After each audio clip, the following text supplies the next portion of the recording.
Lucent page number 110। मंचू राजवंश का पतन 1911 ईस्वी में हुआ। 1911 ईस्वी में हुई चीनी क्रांति का नायक सन्यास सेन था। हम लोग आज चीनी क्रांति के बारे में पढ़ रहे हैं। 1905 ईस्वी में सन्यास सेन ने तुंग वंश दल की स्थापना की, जिसका उद्देश्य चीन में मंचू वंश के शासन को समाप्त करना था।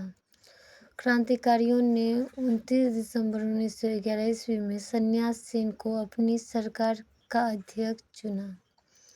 सन्यास सेन को अध्यक्ष कब चुना? 29 दिसंबर 1911 ईस्वी में। कोविनेट लीग सोसाइटी का स्थापना जो है हुआ तो सही, लेकिन उसके संस्थापक सन्यास सेन ही थे। 1911 ईस्वी का क्रांति के बाद चीन में गणतंत्र शासन पद्धति की स्थापना हुई।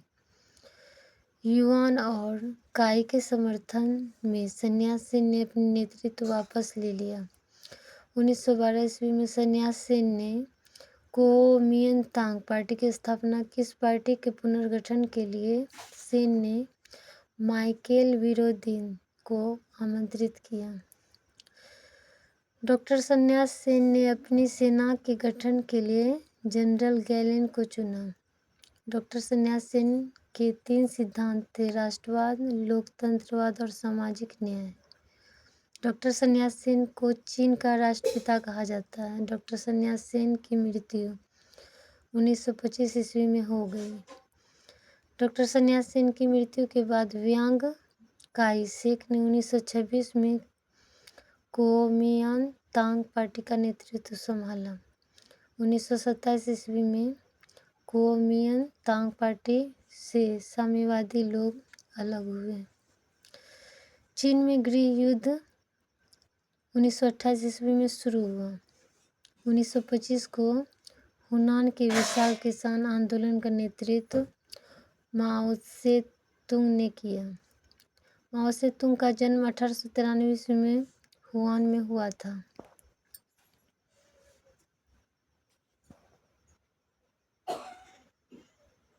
चियांग काई शेक ने केंद्रीय सरकार की सत्ता नानकिंग में संभाली। चियांग काई शेक ने अपनी सरकार की स्थापना फॉर्मोसा में की।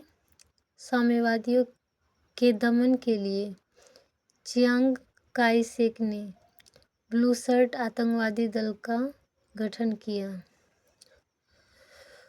माओ से तुंग के नेतृत्व में 1 अक्टूबर 1949 में जनवादी गणराज्य की स्थापना चीन में ली गई।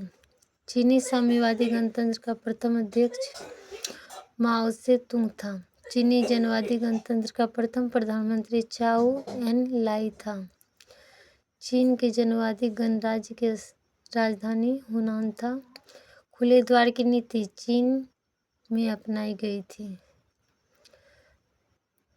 चीनी के द्वारा खुलने का श्रेय ब्रिटेन को दिया था। खुले द्वार की नीति का प्रतिपादक जॉन हे था।